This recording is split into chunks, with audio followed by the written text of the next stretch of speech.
In the frozen forests of North America, there exists a horror so terrible that speaking its name was once forbidden.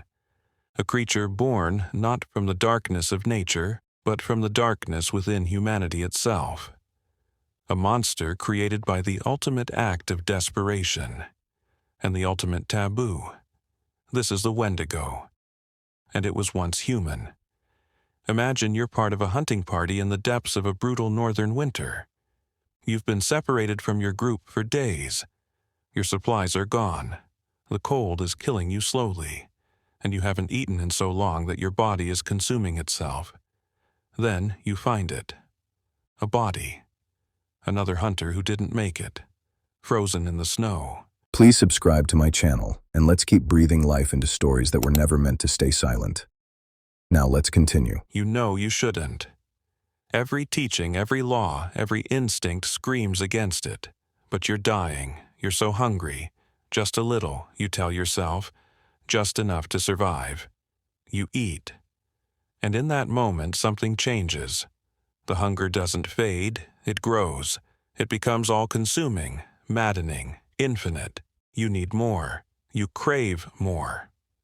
Human flesh is all you can think about. Your body begins to transform. You grow taller, impossibly tall, skeletal and gaunt no matter how much you eat. Your skin turns gray, stretched tight over bones. Your lips shrivel back, exposing yellowed teeth and blackened gums. Your fingers elongate into claws. Your heart turns to ice, literally. It becomes a frozen lump in your chest. You feel nothing but hunger, no warmth, no love, no humanity. Just endless, agonizing, insatiable hunger. You have become Wendigo, a creature of eternal winter and endless hunger. You will hunt, kill, and devour any human you find. And no matter how much you eat, you will never be satisfied. You will starve forever even as you feast. The Algonquian peoples, the Ojibwe, Cree, Innu, and others knew the Wendigo well.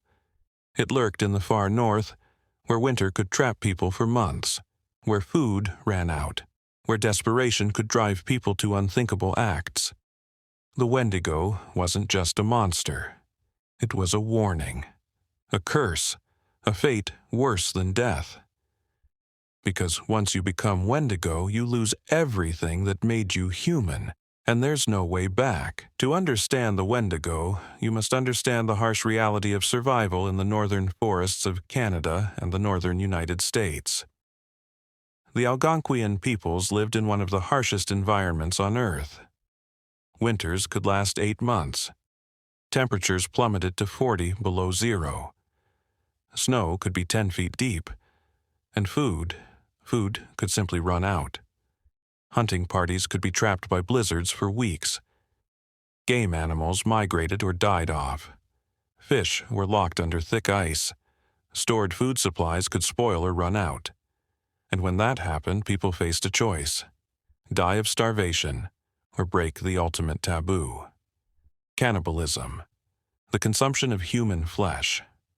In Algonquian culture, this wasn't just wrong. It was spiritually catastrophic. It violated the fundamental laws of humanity and nature. But here's the crucial part. The Wendigo legend wasn't just about cannibalism as an act. It was about cannibalism as a psychological transformation. The legend taught that eating human flesh didn't just break a taboo. It fundamentally changed you. You became a monster, driven by insatiable greed and hunger. This served multiple purposes. First, it was a powerful deterrent. Even in the most desperate circumstances, the fear of becoming Wendigo might stop someone from crossing that line. Second, it explained the inexplicable. When someone did commit cannibalism and showed no remorse, when they killed again, when they seemed to lose their humanity, the community had an explanation. They had become Wendigo. Third, it provided a social mechanism for dealing with dangerous individuals. Someone who exhibited Wendigo-like behavior, extreme selfishness, violence, cannibalistic urges, could be identified as transforming into or possessed by a Wendigo spirit. The community then had a framework for intervention, but the Wendigo also represented something deeper: greed, gluttony, and excess. The creature grows larger the more it eats, but also grows hungrier. It's forever unsatisfied.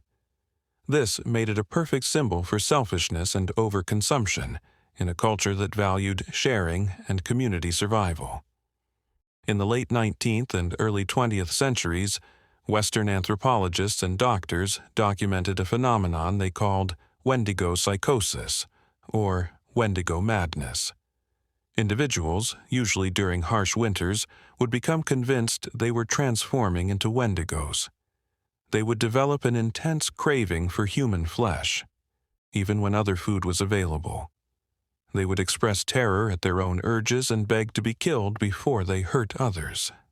In some documented cases, people exhibiting these symptoms were killed by their own communities or died by suicide to prevent the transformation. The most famous case is that of Swift Runner, a Cree man who killed and ate his family in the winter of 1878-1879. Swift Runner claimed a Wendigo spirit had possessed him.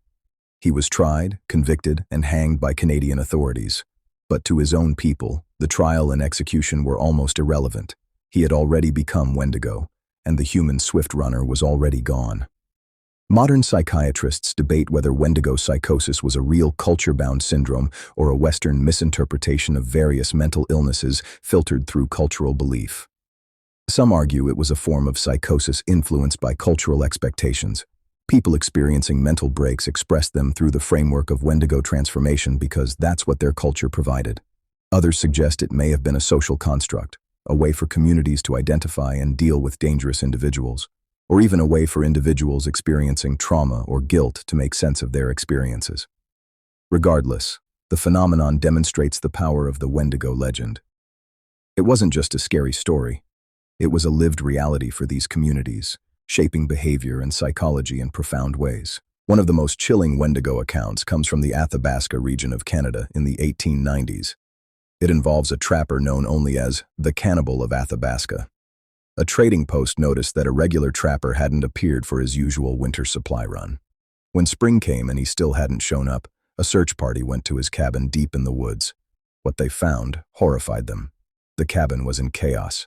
Blood stained the walls and floor, and scattered throughout were bones, human bones, gnawed and broken. The trapper was gone, but his tracks led deeper into the forest.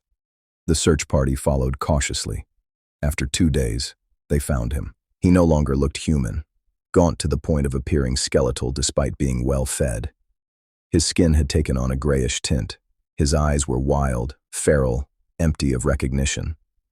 When he saw the search party, he didn't speak. He screamed, a sound described as inhuman, like wind through dead trees. He attacked them with superhuman strength, killing one man before the others managed to restrain him. During the struggle, they noticed his breath produced no vapor in the freezing air, as if no warmth remained in his body. They brought him back to the trading post in chains. He never spoke coherently again, only screamed and begged for meat. Raw meat. He refused cooked food. When left alone with livestock, he would kill and eat them raw, bones and all. The local Cree elders who saw him were certain he had fully transformed into Wendigo. They advised that he be killed immediately, traditionally by burning, as that was the only way to truly destroy a Wendigo. The Canadian authorities instead kept him imprisoned. He died within 3 months, reportedly of starvation, despite being fed regularly. According to the guards, he would eat voraciously, then immediately claim he was starving. His last words, repeated over and over, "So hungry, always so hungry." When they buried him, the Cree performed rituals to ensure his spirit wouldn't rise again. To this day, there are stories of strange occurrences near his grave. Sounds of screaming in winter, animals found torn apart, the feeling of being watched by something hungry. The Wendigo represents multiple layers of meaning, each more disturbing than the last. On the surface, it's about the horror of cannibalism and the breakdown of social taboos under extreme conditions. It's a reminder that civilization is fragile and that desperate circumstances can drive people to monstrous acts. On a deeper level, it's about the loss of humanity. The Wendigo shows what happens when we lose empathy, community, and moral boundaries. It's not the act of eating flesh that makes you a monster. It's the transformation of character, the embrace of selfishness over community, hunger over sharing. The Wendigo's eternal hunger is perhaps its most important symbolic element. No matter how much it consumes, it only grows hungrier. This makes it a perfect metaphor for greed, addiction, and overconsumption. In modern interpretations, the Wendigo has been used to represent capitalism, environmental destruction, and the insatiable appetite of colonialism. Some indigenous scholars have used Wendigo to describe the mindset of endless growth and consumption that characterizes modern industrial society. The Wendigo, they argue, is alive and well.